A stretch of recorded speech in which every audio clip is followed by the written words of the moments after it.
مثلا بلف وسطي وببطن رجلي اكني ببصيها. فاهمين حاجه؟ حاجه صغيره بس معلش. الناس وهي بتشوط الكوره ما بتفردش وش رجلها.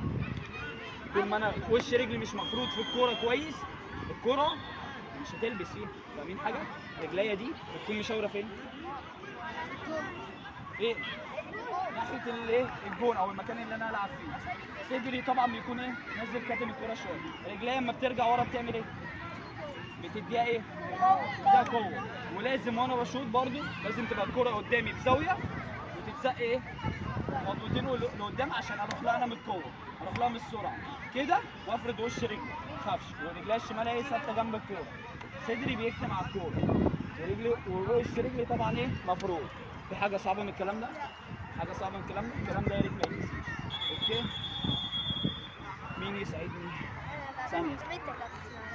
خد ده عند اللاين بتاع 18 الليل. حمزه ماشي، روح هناك شويه. اطلع قدام شويه ما تبقاش اوفر.